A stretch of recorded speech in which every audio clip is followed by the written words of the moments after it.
Assalamualaikum warahmatullahi wabarakatuh.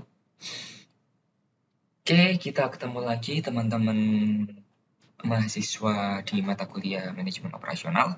Kali ini kita akan membahas mengenai operasi dan produktivitas. Apa sih di pertemuan kedua ini yang akan kita angkat temanya tentang operasi dan produktivitas ini?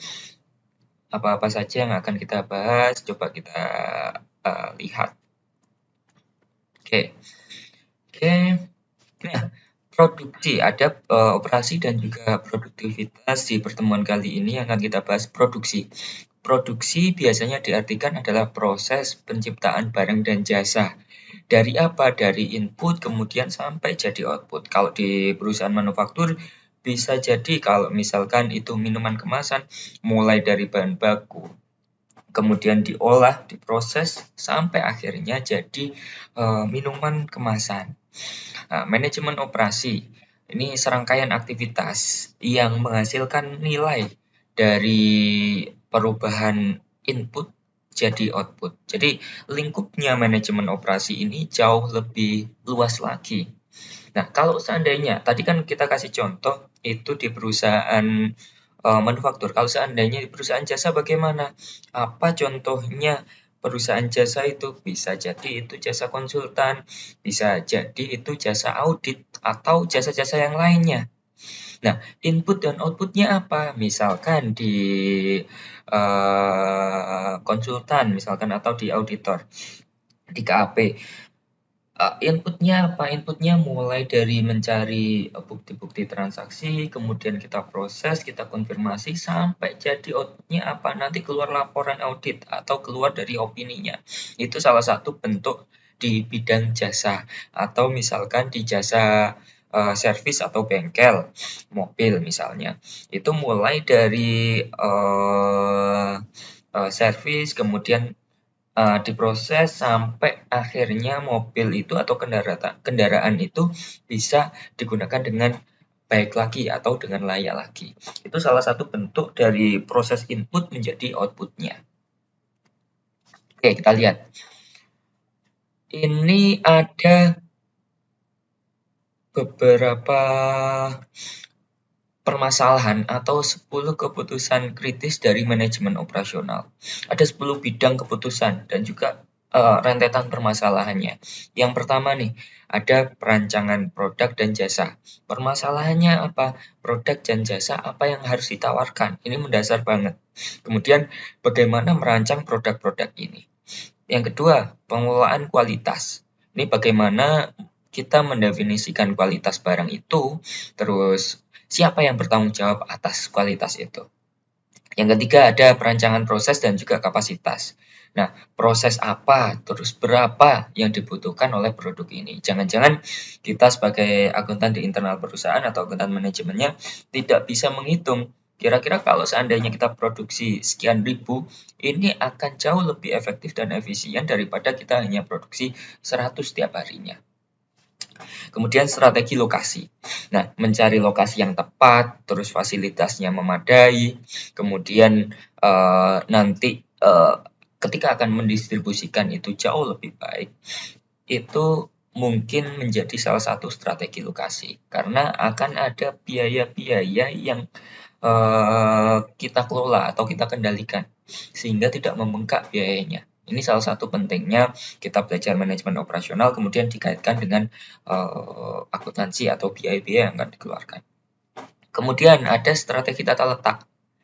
Nah, ada menata fasilitas, kemudian fasilitasnya apa saja, biar proses dari input menjadi output ini berjalan dengan baik. Kadang-kadang ada tata letaknya yang salah, kemudian memakan biaya yang banyak sekali. Misalkan tata letak ruangan atau tata letak gudang, sehingga gudang itu hanya bisa menyimpan beberapa barang saja. Padahal ketika tata letak itu dimaksimalkan dan ditata dengan lebih baik, itu akan meminimalisir biaya pemeliharaan dan juga penyimpanan. Oke, kemudian ada sumber daya manusia dan perancangan pekerjaan. Ini berkaitan juga dengan SDM, mungkin di HRD juga. Ada berapa SDM yang bisa kita rekrut, kemudian berapa atau bagaimana kinerja mereka sehingga bisa menjadikan output. Jangan-jangan kita terlalu banyak meng-hire pegawai, kemudian biaya gajinya membengkak dan laba perusahaan menjadi lebih rendah. Nah, ini yang perlu kita kendalikan. Kemudian manajemen rantai pasokan. Nah, oke, rantai pasokan ini nanti ada kaitannya dengan membeli atau membuat sendiri. Nah, pertimbangan-pertimbangan ini yang menyebabkan akuntan manajemen atau akuntan di internal perusahaan itu harus menghitung berapa biaya yang dibutuhkan ketika membuat sendiri dan biaya yang dibutuhkan ketika membeli atau komponen-komponen pasokan ini membeli atau membuat lebih efektif atau lebih efisien yang mana. Terus ada persediaan. Nah, kebutuhan bahan baku dan juga just in time. Ini berhubungan erat dengan persediaan karena persediaan itu menyesuaikan dengan entitas perusahaannya. Seandainya entitas perusahaan itu membutuhkan persediaan yang mudah usang, mudah rusak, maka akan lebih efektif jika akan produksi, kemudian baru datang persediaan tersebut. Jangan terlalu banyak menyimpan di gudang, karena ini berkaitan dengan keusangan persediaan tersebut. Terus ada penjadwalan, ada jangka menengah atau jangka pendek. Jadi ini berhubungan dengan upah, kemudian berhubungan dengan pekerjaan yang akan dilakukan selanjutnya. Terus yang terakhir adalah perawatan. Nah, ini siapa yang bertanggung jawab dalam pemeliharaan atau perawatan, terus kapan itu. Ini kembali lagi, biasanya di perusahaan juga ada hubungannya dengan operasional. Misalkan ada kendaraan operasional, truk atau mobil atau bus misalkan, menyesuaikan dengan entitas masing-masing. Seandainya itu lebih efisien kita bekerja sama dengan vendor, maka akan itu yang kita lakukan. Tapi seandainya itu lebih bisa menekan biaya kalau kita punya sendiri, maka itu yang lebih baik. Itu menyesuaikan dengan entitasnya masing-masing. Itu beberapa permasalahan atau 10 permasalahan kritis dari manajemen operasional yang harus segera diatasi. Oke, terus produktivitas seperti yang kita bahas, ada perbandingan output barang atau jasa dibagi dengan input tenaga kerja dan juga modal. Nah, tugas manajer operasi adalah tugas utamanya meningkatkan produktivitas.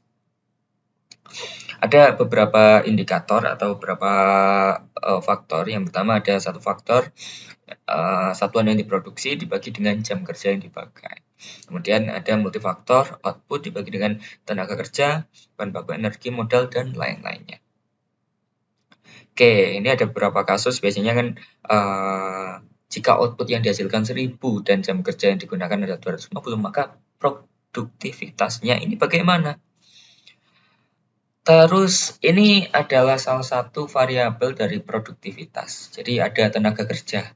Tenaga kerja ini bisa juga ditingkatkan dengan pelatihan, terus motivasi, pembentukan tim, strategi SDM, ada beberapa perbaikan pendidikan sehingga bisa produktivitasnya bisa meningkat. Kemudian ada dari unsur modal, kemudian dari manajemen yang memastikan bahwa tenaga kerja dan modal yang digunakan ini berjalan dengan efektif. Etika dan tanggung jawab sosial. Jadi selain suatu entitas yang berorientasikan laba tersebut memproduksi suatu barang atau jasa, ada hal-hal yang harus dicatat atau ada hal-hal yang harus dipatuhi. Salah satunya adalah etika dan tanggung jawab sosialnya. Kita pasti pernah sering banget dengar ada yang namanya beberapa waktu lalu misalkan salah satu perusahaan semen di Indonesia di Jawa Tengah mau mengembangkan di Jawa Tengah, kemudian banyak ditolak oleh masyarakat atau warga setempat. Kenapa? Karena ada beberapa unsur yang dapat dikatakan berbahaya atau merusak lingkungan. Nah, itu harus dipersiapkan. AMDAL-nya harus dipersiapkan lebih awal sehingga tidak terjadi hal-hal semacam itu. Kemudian di Kalimantan di beberapa perusahaan tambang yang kemudian ambil tambangnya, ambil batu baranya, atau ambil minyaknya, atau barang-barang tambang yang lain. Kemudian lingkungannya dibiarkan rusak.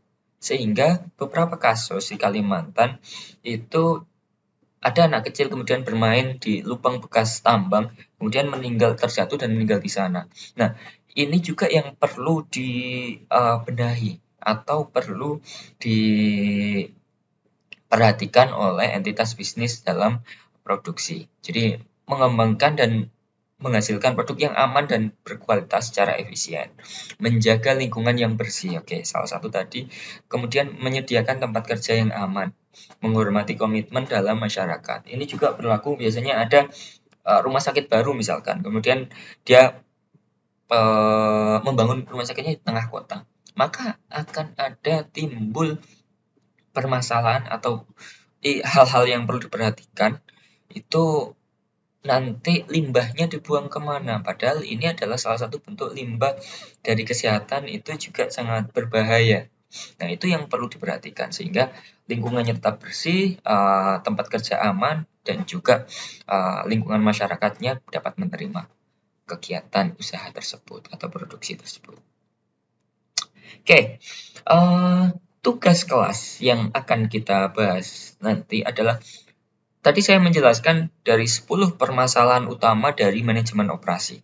Nah, menurut teman-teman mahasiswa, mana yang seharusnya lebih dulu diselesaikan dan apa alasannya?